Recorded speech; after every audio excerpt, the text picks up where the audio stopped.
اعوذ باللہ من الشیطان الرجیم، بسم اللہ الرحمن الرحیم۔ رکوع نمبر 14 سے اور پارہ نمبر 8 ہے۔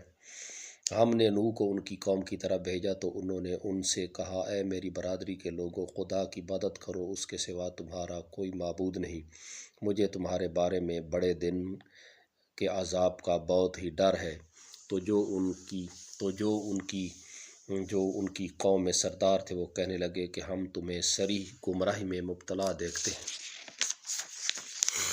انہوں نے کہا، اے قوم، مجھ میں کسی طرح کی گمراہی نہیں ہے، بلکہ میں پروردگار عالم کا پیغمبر ہوں۔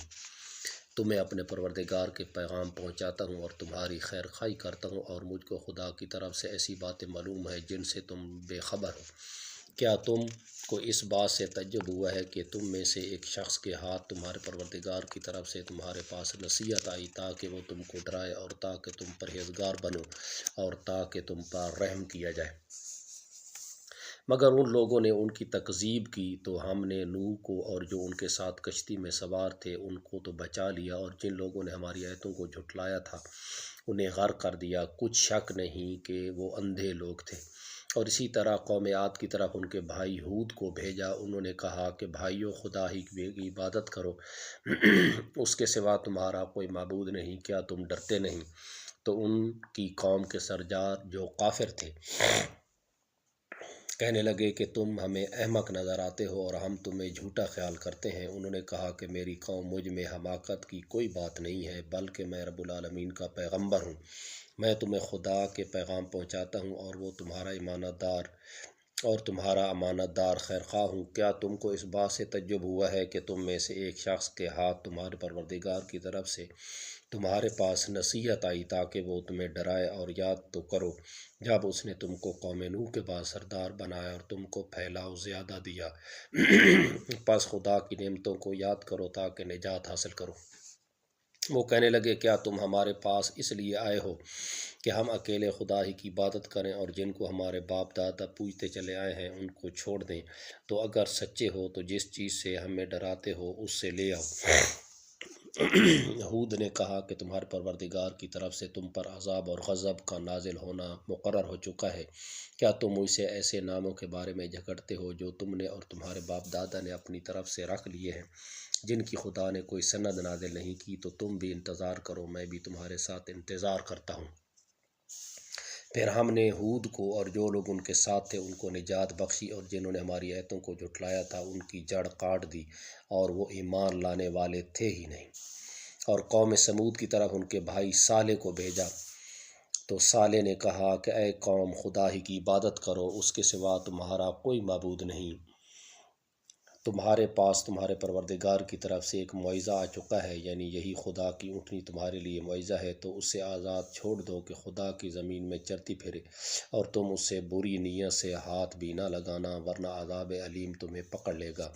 اور یاد کرو جب اس نے تم کو قوم عاد کے بعد سردار بنایا اور زمین پر آباد کیا کہ نرم زمین سے مٹی لے لے کر محل تعمیر کرتے ہو اور پہاڑوں کو تراش تراش کر گھر بناتے ہو، پس خدا کی نعمتوں کو یاد کرو اور زمین میں فساد نہ کرتے پھرو۔ تو ان کی قوم میں سردار لوگ جو غرور رکھتے تھے غریب لوگوں سے جو ان میں سے ایمان لے آئے تھے کہنے لگے کہ بھلا تم یقین کرتے ہو کہ صالح اپنے پروردگار کی طرف سے بھیجے گئے ہیں؟ انہوں نے کہا، ہاں، جو چیز دے کر وہ بھیجے گئے ہیں ہم ان پر بلا شبہ ایمان رکھتے ہیں۔ تو سرداران مغرور کہنے لگے کہ جس چیز پر تم ایمان لائے ہو ہم تو اس کو نہیں مانتے۔ آخر انہوں نے اونٹنی کی کونچوں کو کاٹ ڈالا اور اپنے پروردگار کے حکم سے سرکشی کی، اور کہنے لگے کہ صالح جس چیز سے تم ہمیں ڈراتے تھے، اگر تم خدا کے پیغمبر ہو تو اسے ہم پر لے آؤ۔ تو ان کو بھونچال نے آ پکڑا اور وہ اپنے گھروں میں اوندھے پڑے رہ گئے۔ پھر صالح ان سے نا امید ہو کر پھرے اور کہا کہ میری قوم، میں نے تم کو خدا کا پیغام پہنچا دیا ہے اور تمہاری خیر خواہی کی، مگر تم ایسے ہو کہ خیر خواہوں کو دوست ہی نہیں رکھتے۔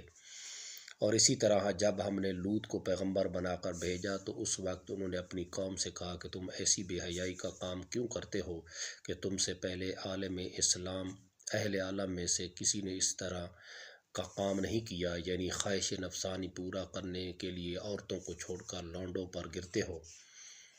حقیقت یہ ہے کہ تم لوگ حد سے نکل جانے والے ہو۔ تو ان سے اس کا جواب کچھ نہ بن پڑا اور بولے تو یہ بولے کہ ان لوگوں یعنی لوط اور اس کے گھر والوں کو اپنے گاؤں سے نکال دو کہ یہ لوگ پاک مرنا چاہتے ہیں۔ تو ہم نے ان کو اور ان کے گھر والوں کو بچا لیا، مگر ان کی بیوی نہ بچی کہ وہ پیچھے رہنے والوں میں تھی، اور ہم نے ان پر پتھروں کا مینہ برسایا۔ سو دیکھ لو کہ گنہگاروں کا کیسا انجام ہوا۔ صدق اللہ مولانا العظیم۔ میرے بھائیو دوستو، یہ زندگی نہایت ہی مختصر ترین زندگی ہے، اور آخرت کی زندگی ہمیشہ رہنے والی ہے۔ تو ہم بھائی اللہ رب العزت کی عبادت کریں، تلاوت قرآن کریں، اور 5 وقت کی نماز کا اہتمام کریں۔ یہ بہت ہی مختصر زندگی ہے، اور گناہوں سے بچیں، خود بھی بچیں اور دوسروں کو بھی بچنے کے لیے کہیں، تو یہ ایک صدقہ جاریہ بن جائے گا ہمارے لیے، سب کے لیے۔ تو اللہ تعالیٰ مجھے بھی آپ کو نیک عمل کرنے کی توفیق عطا فرمائے، آمین۔